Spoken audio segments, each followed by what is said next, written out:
commence à s'organiser. Hein.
أزلت لك أزول أبل نمشي لقدر لا بأس توجور. دونك تزوارة نبغى نزور دابور ذنوة القدر. J'aime pas trop parler sur les personnes, c'est ce qu'ils font, ce qui est plus intéressant. S'il faut donner un nom, c'est Qadr Afaq, militant, militant politique, militant des droits de l'homme, militant tout court. Membre du RDLD,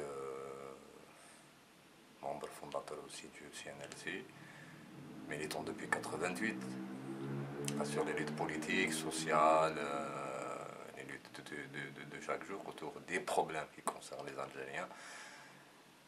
Mais je suis enfin, ce que je peux dire sur moi. Donc, la deuxième question est que comment vous avez eu l'idée de la collecte de vêtements? C'est une action sociale, c'est-à-dire c'est une action sociale envers la société et l'idée m'est venue après avoir observé à un certain moment l'activité politique et l'activité aussi sociale. J'ai eu l'idée un petit peu de lancer un programme, un projet comme ça qui s'étale sur plusieurs points. Le premier point, c'était la collecte des vêtements pour SDF et les familles nécessiteuses. Mais la démarche diffère un petit peu des autres démarches, c'est-à-dire par rapport aux autres, c'est que moi je ne fais pas dans la charité. Moi je ne conçois pas la solidarité en tant que charité. Dans ce côté-là, l'approche charitable. Moi, c'est apporter un soutien aux familles qui sont nécessiteuses en vêtements.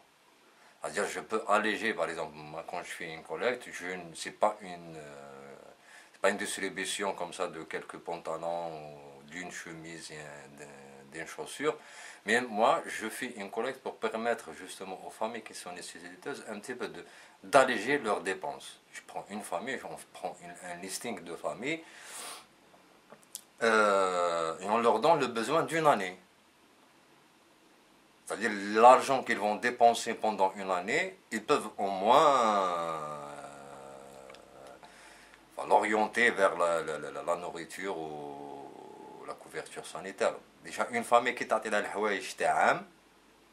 les dépenses pendant une année par rapport aux vêtements, يقدروا يبدلوهم, ça veut dire qu'ils ياكلوا peut-être mieux, ils vont se soigner mieux. Et la deuxième opération qui va après cela, c'est-à-dire après avoir ما تكون هذه المشكله تاع نلموا الحوايج ونسربيوهم ونمدوهم les familles, la dynamique sera lancée. D'ailleurs, elle est déjà lancée. C'est à peu près une centaine de personnes qui sont venues faire des dons. Parmi les personnes qui ont fait des dons, eux se proposent à ouvrir d'autres points de collecte. Il y a un groupe qui se charge de la collecte au niveau de Cuba. Un monsieur qui est venu ici, il a donné des dons. L'idée lui a plu et lui nous propose d'ouvrir un point de collecte à la Pérouse. Un jeune qui est venu ici faire des dons, lui, il nous offre carrément un regard à Wetsmar.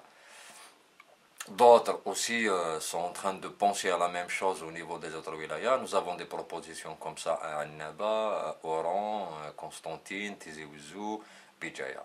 Donc la dynamique elle est lancée, plusieurs personnes viennent 2 fois par semaine, ça veut dire qu'ils ont fait la première fois la collecte chez eux, puis après maintenant ils se tournent vers les voisins, c'est-à-dire c'est eux-mêmes qui vont vers les voisins leur dire voilà il y a une association qui fait des collectes, donc ils sont un petit peu partie prenante de l'organisation sans qu'il y ait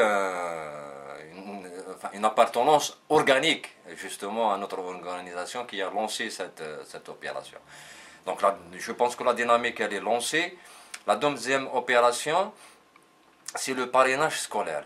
Le parrainage scolaire, c'est une famille qui est aisée, prend en charge la scolarité d'un enfant nécessiteux, enfin tout son cursus scolaire, c'est-à-dire s'il arrive au bac, il arrive au bac. Une bonne partie des enfants qui quittent le cursus scolaire, c'est pas parce qu'ils portent en eux le gène de la débilité. Ils sont pas, c'est pas génétiquement ils sont cons.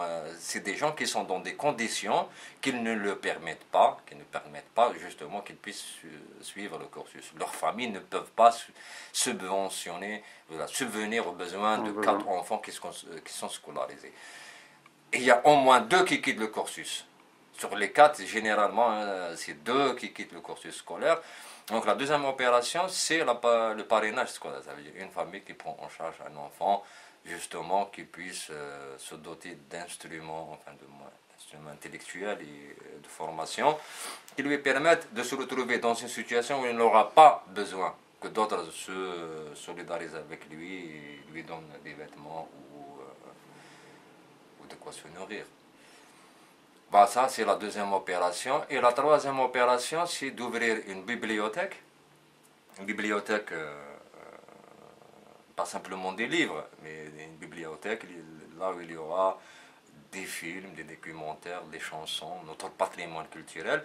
Et j'ai un petit peu, c'est une bibliothèque qui va regrouper un petit peu notre socle culturel, nous les Algériens. C'est-à-dire ça, c'est très important. Les gens ne se reconnaissent pas dans cette culture qui est diverse. Chacun se recoquille sur sa culture. On pense sembler l'autre, c'est un étranger. Tu vois, si tu vas par exemple au sud, les gens pensent que la culture qui vient du nord, c'est une culture qui leur est étrangère. Ils ne penseraient pas, ils n'ont jamais pensé que c'est la continuité justement de leur culture vers le nord. Et le nord a cette culture-là, cette pénétration comme ça de la culture du nord vers le sud. Et de l'est à l'ouest, nous avons un patrimoine culturel qui est commun, il faut le mettre en valeur.